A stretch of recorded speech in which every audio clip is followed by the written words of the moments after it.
अंजनी, बहुत अच्छे आंकड़े अब सामने आ रहे हैं। सूबे में रिकवरी रेट 91% और संक्रमण की दर फिलहाल 4% नजर आ रही है। लोगों का सहयोग ही इसे कहें कि जल्द ही हम कोरोना पर लगाम लगाने में कामयाब होते हुए नजर आ रहे हैं। देखिए आसिया, जो आंकड़े आ रहे हैं, रिकवरी रेट अच्छे हैं, लेकिन मृत्यु दर जो है वो कहीं ना कहीं परेशान कर रहा है। लेकिन पूरे झारखंड का जो आंकड़ा 3 दिनों का आप देखेंगे, कल का, परसों का और उसके पहले के दिन का, तो आंकड़े बढ़ रहे हैं। ये आप पूरा एनालिसिस करेंगे तो भले आंकड़े कम आ रहे हैं, लेकिन पिछले दिनों की तुलना में कल जो है झारखंड में कोरोना पॉजिटिव मरीजों की संख्या ज़्यादा आई है। मतलब आंकड़े थोड़े थोड़े बढ़ रहे हैं। तो ये हमें लगता है कि और लोगों को और सतर्क रहने की ज़रूरत है, क्योंकि बारिश का मौसम भी शुरू होने वाला है, लगातार बारिश भी हो रही है। तो रिकवरी रेट बहुत अच्छे हैं। हमें देखकर अच्छा लगता है कि लोग जो हैं स्वस्थ होकर घर की ओर जा रहे हैं। और हॉस्पिटल में जो है आईसीयू बेड भी जो है लगभग 50% अभी खाली है। और वहीं दूसरी तरफ बात करेंगे तो जो वैक्सीनेशन है वो भी कार्यक्रम लगातार चल रहा है, लेकिन जिस तरह से और वैक्सीनेशन में तेज़ी होनी चाहिए थी वो नहीं हो रहा। तो कुल मिलाकर ये ज़रूर कहा जा सकता है कि पहले की तुलना में संतोषजनक है, लेकिन अभी भी हमें और सख्ती से और नियमों का पालन करना है, क्योंकि थोड़े थोड़े में आंकड़े बढ़ जाते हैं और वैसे में परेशानी बढ़ सकती है।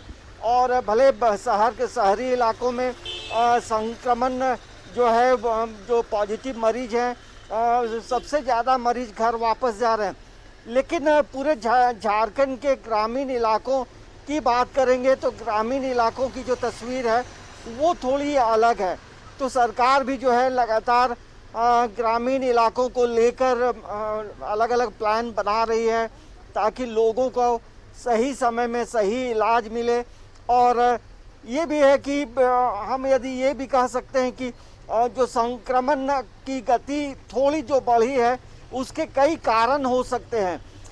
कल देखिए जो हटिया रेलवे स्टेशन से कई यात्री जो हैं बिना जांच कराए या बिना किसी भी तरह का कोई इन्फॉर्मेशन दिए वो लोग स्टेशन से बाहर आ गए हैं।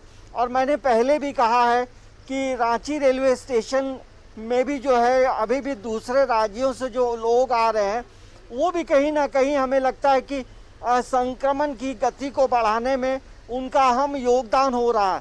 तो इसे अभी जो वस्तु स्थिति झारखंड की है उसे और बेहतर करने के लिए हमें लगता है कि इन क्षेत्रों में जो है हटिया रेलवे स्टेशन और रांची रेलवे स्टेशन में और सख्ती बरतने की ज़रूरत है। एयरपोर्ट की बात करेंगे तो एयरपोर्ट में होम क्वारंटीन का जो है वो मोहर हाथों में लगाया जा रहा है, लेकिन धीरे धीरे कई जो हवाई जहाज़ हैं यात्री नहीं मिलने से मतलब कई हवाई जहाज़ को रद्द किया गया है, कई ट्रेनों को भी रद्द किया गया है। लेकिन ये जो है रेलवे स्टेशन पे और सख्ती बरतने की ज़रूरत है। प्रशासन अपने तरफ से प्रयास कर रहा है और मेडिकल कर्मी जो हैं, जो मेडिकल के जो स्टाफ हैं, वो सदर हॉस्पिटल की बात करें या प्रदेश के सभी सदर हॉस्पिटल की बात करें तो सभी इस बीच अंजलि, तीसरे वेव को लेकर तैयारी क्या चल रही है? कहा जा रहा है कि बच्चों में ज्यादा ये खतरनाक रूप से असर करेगा। तीसरा वेव है, ब्लैक फंगस है, इन सब की तैयारियां अस्पतालों में क्या दिख रही हैं? प्रशासन की तरफ से क्या निर्देश दिए गए हैं? देखिए, इसमें आपने 2 सवाल किया है, जो कि दूसरा एक सवाल जो है ब्लैक फंगस। ब्लैक फंगस को लेकर के यदि हम बात करेंगे तो झारखंड में अब तक 2 लोगों की मौत हो चुकी है और झारखंड की राजधानी रांची और आपको जमशेदपुर में 2 मरीज मिले हैं और 10 मरीज जो हैं रांची में हैं। तो ये एक चिंता की बात है, क्योंकि ब्लैक फंगस की जो दवा है उसको लेकर स्वास्थ्य विभाग के जो सचिव हैं अरुण सिंह, उन्होंने केंद्र को चिट्ठी भी लिखी है। तो अब तक जो है वो दवा अवेलेबल नहीं हो पाई है, लेकिन उसके दूसरे ऑप्शन भी जो रांची के डॉक्टर्स हैं, रिम्स के जो डॉक्टर्स की टीम है, उन्होंने दूसरा ऑप्शन भी खोजा है। लेकिन ये पूरे भारत के लिए एक चिंता की बात है आसिया। लगभग अभी वर्तमान में हम देखेंगे तो लगभग 5,500 मरीज पूरे भारत में है। तो झारखंड में थोड़ी मरीज कम है, लेकिन जितने मरीज 10 से 15 दिनों में मिलने चाहिए थी उतने मरीज जो है 1 या 2 दिनों में झारखंड में मिले थे। यही वजह है कि परेशानी है। और यही कहा भी जाता है कि यदि कोई कोरोना पॉजिटिव कोई शुगर के मरीज हुए हैं तो उन्हें अपनी आंखों को विशेष ध्यान देना चाहिए। थोड़ी भी परेशानी हो तो डॉक्टर से आप जरूर कंसल्ट करें। तो राज्य सरकार भी पूरी तरह से तैयार है। और देश के अन्य राज्यों की भी जो तस्वीर है, सबसे भयावह स्थिति है 2000 महाराष्ट्र में ब्लैक फंगस के मरीज हैं और वहाँ जो है वो चीज़ें बढ़ते जा रही हैं। तो हमें लगता है कि इसको लेकर केंद्र का स्वास्थ्य विभाग और राज्यों का जो स्वास्थ्य विभाग है एक समन्वय के साथ काम करने से इस पे भी लगाम लगेगा। और दूसरी एक बात है कि जो तीसरी लहर की जो बात हो रही है उसको लेकर झारखंड जो है पूरी तैयारी में जुटा है।